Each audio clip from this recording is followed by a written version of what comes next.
Municipality ఎన్నికల వేళ భూపాలపల్లిలో ఇప్పుడు ప్రధానంగా వినిపిస్తున్న చర్చ జయశంకర్ భూపాలపల్లి జిల్లా ఉంటుందా పోతుందా అని.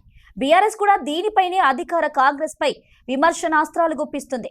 అయితే జిల్లా పోతుంది అని చర్చలు జరుగుతున్నా అధికార పార్టీ నోరు మెదపకపోవడం అనేది జిల్లా తీసేసేందుకే కుట్రలు జరుగుతున్నాయంటున్న మాజీ ఎమ్మెల్యే గండ్ర వెంకటరమణరెడ్డితో మా ప్రతినిధి Sameer face to face. Municipal ఎన్నికల నగారా మోగింది. దీంతో భూపాలపల్లి మున్సిపాలిటీలో జెండా ఎగరేయడమే ధ్యేయంగా ఆయా పార్టీలు ఇప్పటికే మరి కథన రంగంలో వ్యూహాలు ప్రతివ్యూహాలు రచిస్తున్నటువంటి వేళ ఇప్పటికే మాజీ ఎమ్మెల్యే గండ్ర వెంకటరమణారెడ్డి బస్తీబాటుతో ప్రజా సమస్యలపైన గలమెత్తుతున్నటువంటి పరిస్థితి. సో అభ్యర్థులకు సంబంధించి కూడా అసలు ఏమనుకుంటున్నారు, ఇక భూపాలపల్లి మున్సిపాలిటీకి సంబంధించి రాజకీయ సమీకరణలు ఎలా ఉన్నాయి ఏంటి అనేది వారి మాటలను అడిగి తెలుసుకునేటటువంటి ప్రయత్నం చేద్దాం. నమస్కారం సార్. సో మొత్తానికైతే ఇప్పటికే భూపాలపల్లి మున్సిపాలిటీకి సంబంధించి ఎన్నికలు ఇప్పటికే నగరం మోగినటువంటి వేళ ఇప్పుడు ప్రధానంగా చర్చ జరుగుతున్నటువంటి అంశం భూపాలపల్లి మున్సిపాలిటీలో ప్రధానంగా ఏదైతే జిల్లాకు సంబంధించి మన జిల్లా తరలిపోతుంది అనేటటువంటి ఒక వాదన వినిపిస్తుంది. దీంతో ఒక గందరగోళమైనటువంటి పరిస్థితులు నెలకొన్నాయి.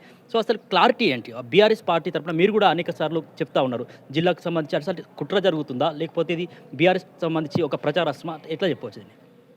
సమీర్ గారు, ఈ జిల్లాల యొక్క అంశాన్ని ప్రస్తావించింది ఎవరు? రాష్ట్ర ముఖ్యమంత్రి రేవంత్ రెడ్డి గారు గతంలో అసెంబ్లీలో రెవెన్యూ మంత్రి శ్రీనివాసరెడ్డి గారు ప్రస్తావన చేసింది.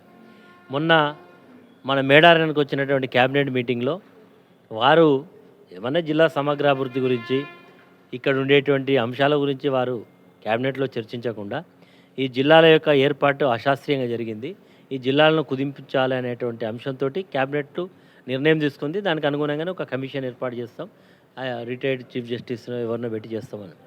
దాన్ని ఈ ప్రభుత్వం ఏంటంటే ఎప్పుడైనా ముందుకు పోయేది పోయి వెనకకు వచ్చే, అంటే పురోగతం వైపు తిరోగం వైపు నడుస్తున్నది. దాన్ని బట్టి అర్థమయ్యేది ఏంటంటే ఈ ప్రభుత్వానికి ఇన్ని జిల్లాలు అవసరం లేదు, అవసరం దాంట్లో భూపాలపల్లి అవసరం లేదు, లేదు ఇంకొక పలాని సిరిసిల్ల అవసరం లేదు, పలాని సిద్దిపేట అవసరం లేదు, పలాని ఇంకో జిల్లా అవసరం లేదు, వరంగల్ హన్మకొండ 2 అవసరం లేదు, ఒకటేగా, ఇట్లా చర్చ జరుగుతూ ఉన్నాయి. ఈరోజు మేము చాలా డైరెక్ట్గా ప్రభుత్వాన్ని ఈ జిల్లా చేసే కుట్ర చేస్తున్నది ప్రభుత్వం, కుట్రలో భాగమే ఈ యొక్క కమిషన్ వేసిందని మేము చాలా గట్టిగా చెప్తున్నాం. మంత్రుల యొక్క వరుసపడ్డది వీడికి. మంత్రులు ఎవరైనా ఈ భూపాలపల్లి జిల్లా తీసేయం, ఈ భూపాలపల్లి జిల్లా గురించి మేము కాదు అని చెప్పే ధైర్యం ఉందా? అంటే అధికారిక ప్రకటన రాకపోవడం అనేది దాంట్లో భాగమే అంటారు. అంతే కదా. ఇప్పుడు ఒక బాధ్యత కలిగినటువంటి ప్రజాప్రతినిధులు పర్యటన చేస్తూ ఈరోజు మాకు అనుమానం ఉంది, ప్రజలుగా ఒక ప్రతిపక్ష పార్టీగా మేము అంశం గురించి మాట్లాడినప్పుడు వాళ్ళ మనసులో చాలా విషపూరితం ఉన్నది.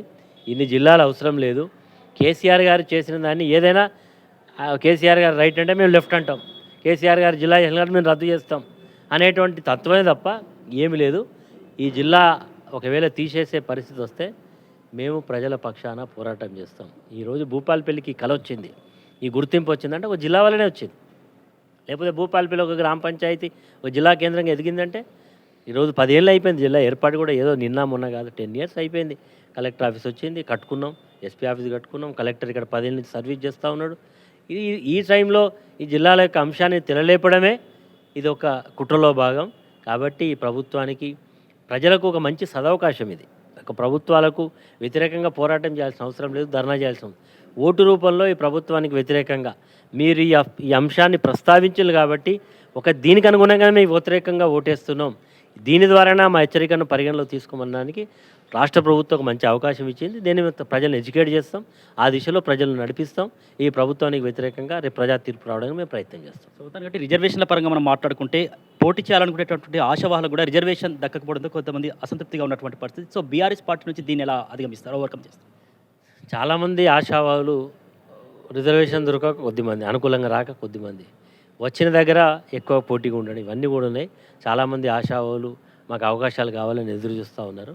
కొద్దిగా ఎవరికైనా ఈ టికెట్ల కేటాయింపు అనేది కొద్దిగా కష్టతోరితమైనటువంటి సమస్యే.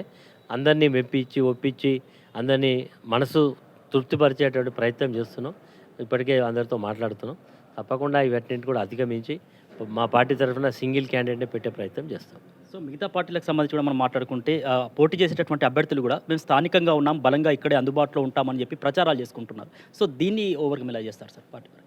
మేమైతే పూర్తిగా స్థానికంగా ఉండేటువంటి అభ్యర్థులనే ప్రియారిటీ ఇస్తున్నాం. ఇప్పుడు స్థానికంగా అంటే ఒక వార్డు జస్ట్ ఇది ఇల్లు పక్క ఇల్లు జస్ట్ బౌండరీస్ మారుతాయి, అదే స్థానికేతరులు గారు.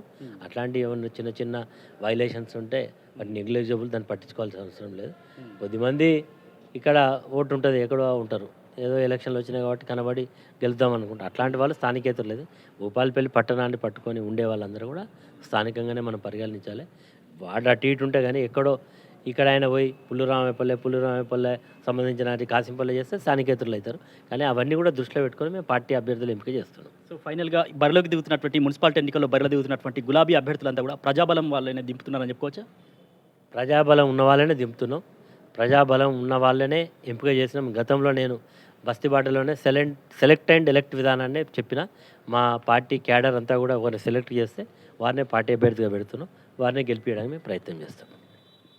సో మొత్తానికి ఇది రాబోయేటటువంటి మున్సిపాలిటీ ఎన్నికలకు సంబంధించి ఒక గందరగోళమైనటువంటి పరిస్థితి. ఏదైతే జయశంకర్ జిల్లాకు సంబంధించినటువంటి అంశం తెరపైకి రావడం, మరి ప్రజల నుంచి కావచ్చు, ప్రతిపక్ష పార్టీగా బీఆర్ఎస్ నుంచి కావచ్చు, ఒక ప్రశ్న తలెత్తినప్పుడు దానికి సమాధానం చెప్పాల్సినటువంటి బాధ్యత అధికార పార్టీకి ఉంటుంది. కానీ వారెవరు దీనికి సమాధానం చెప్పకపోవడం అని చూస్తుంటే కనుక ఖచ్చితంగా జయశంకర్ జిల్లాకు సంబంధించినటువంటి కుట్ర జరుగుతుంది, తరలింపుకు సంబంధించి తీసేసేటటువంటి అంశానికి సంబంధించి. సో దీనికి సంబంధించి ప్రజలే ఈ ఎన్నికల్లో ఒక గుణపాఠం, ఏదైతే బీఆర్ఎస్కు ఓటేస్తేనే ఈ యొక్క జిల్లా ఉంటుంది అనేటటువంటి విధంగా ఈ మున్సిపల్ ఎన్నికలు జరగబోతున్నాయని చెప్పేసి కూడా మాజీ ఎమ్మెల్యే గండ్ర వెంకటరమణారెడ్డి చెప్తున్నారు. అదేవిధంగా ప్రజాబలం ఉన్నటువంటి నాయకుల్ని ఎన్నికల చదరంగంలోకి దింపుతున్నట్లు కూడా చెప్తున్నారు. వీడియో జర్నలిస్ట్ అరవింద్తో సమీర్, ఆర్బీ న్యూస్.